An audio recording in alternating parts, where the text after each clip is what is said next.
I'll start with you, Senator Cruz. Now, you are, of course, a strict constitutionalist. No one would doubt that. And as you know, the U.S. Constitution says only natural-born citizens are eligible for the office of President of the United States. Stop me if you've heard this before. Now, you were born in Canada to an American mother, so you were and are considered an American citizen.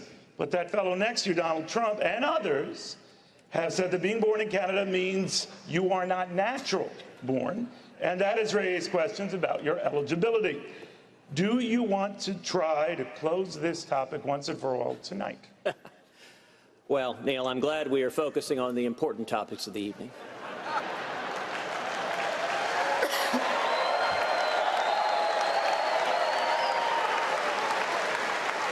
You know, back in September, my friend Donald said that he had had his lawyers look at this from every which way, and there was no issue there. There was nothing to this birther issue. Now, since September, the Constitution hasn't changed. But the poll numbers have. And I recognize that Donald is dismayed that his poll numbers are falling in Iowa. But the facts and the law here are really quite clear. Under long-standing U.S. law, the child of a U.S. citizen born abroad is a natural-born citizen. If a soldier has a child abroad, that child is a natural-born citizen. That's why John McCain, even though he was born in Panama, was eligible to run for president. If an American missionary has a child abroad, that child is a natural-born citizen. That's why George Romney, Mitt's dad, was eligible to run for president even though he was born in Mexico. At the end of the day, the legal issue is quite straightforward, but I would note that the birther theories that Donald has been relying on, some of the more extreme ones insist that you must not only be born on U.S. soil, but have two parents born on U.S. soil. Under that theory, not only would I be disqualified, Marco Rubio would be disqualified, Bobby Jindal would be disqualified, and interestingly enough, Donald J. Trump would be disqualified.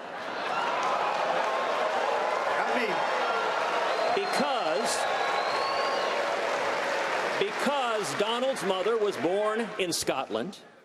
She was naturalized. Now, Donald, but I was born here. On the issue of citizenship, Donald.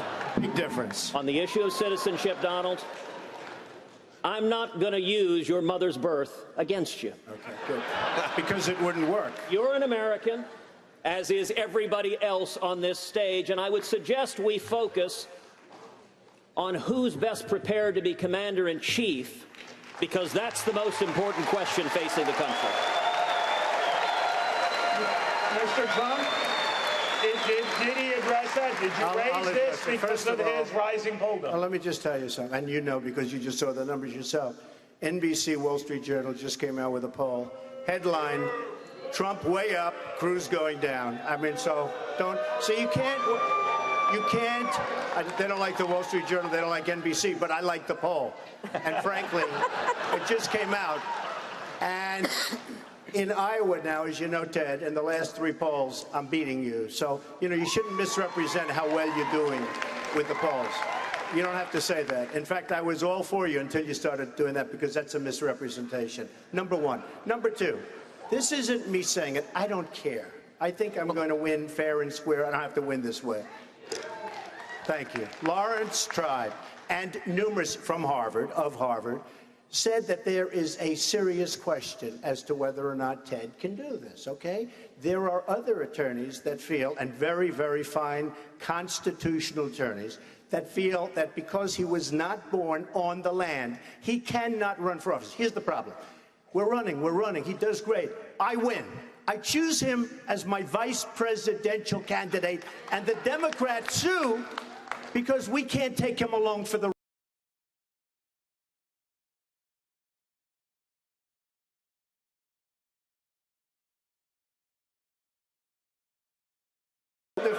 see, they don't like that. They don't like that. But, no, they don't like that he beats the rest of the field because they want me. But if for some reason, Neil, he beats the rest of the field, I already know the Democrats are going to be bringing a suit You have a big lawsuit over your head while you're running, and if you become the nominee, who the hell knows if you can even serve in office? So you should go out, get a declaratory judgment, let the courts decide, and you shouldn't have mentioned the polls because I would have been much different. Why now? Why are you raising this issue now? Because now he's doing a little bit better. No, I didn't care before. It's true. No, it's true. Hey, look, he never had a chance. Now he's doing better. He's got probably a 4 or 5% chance. Thank you, Mr. Trump. Well, Neil, The fact is, there's a big overhang. There's a big question mark on your head. And you can't do that to the party. You really can't. You can't do that to the party. You have to have certainty. Even if it was a 1% chance, and it's far greater than 1%, because he wasn't born. I mean, you have great constitutional lawyers that say you can't run. If there was and you know, I'm not bringing a suit, I promise. But the Democrats are going to bring a lawsuit. And you have to have certainty. You can't have a question. I can agree with you or not, but you can't have a question over your head. Senator, you want to respond? Well, listen, I've spent my entire life defending the Constitution before the U.S. Supreme Court, and I'll tell you, I'm not going to be taking legal advice from Donald Trump. You don't have to. Take it from Lawrence Trump. You don't have to. What I'll tell you also... Take it from your professor.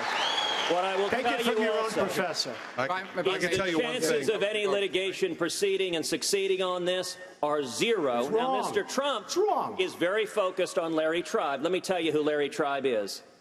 He's a left-wing judicial activist Harvard Law professor who was Al Gore's lawyer in Bush versus Gore. He's a major Hillary Clinton supporter, and there's a reason why Hillary's supporters are echoing Donald's attacks on me. He is not Hillary the only one. Wants he to is face not Donald the only Trump one. in the general election. There are many lawyers. And I'll tell you what, Donald, you very kindly just a moment ago offered me the VP slot. I'll tell you what. If this all works out, I'm happy to consider naming you as VP. And so if you happen to be right, you could get the top job at the end of the day. No, I think if it doesn't... No. I like that. I like it. I'd consider it. But I think I'll go back to building buildings if it doesn't work out. Actually, I'd but love to get you to build a wall. I have a feeling it's going to work out, actually. All right. Thank you.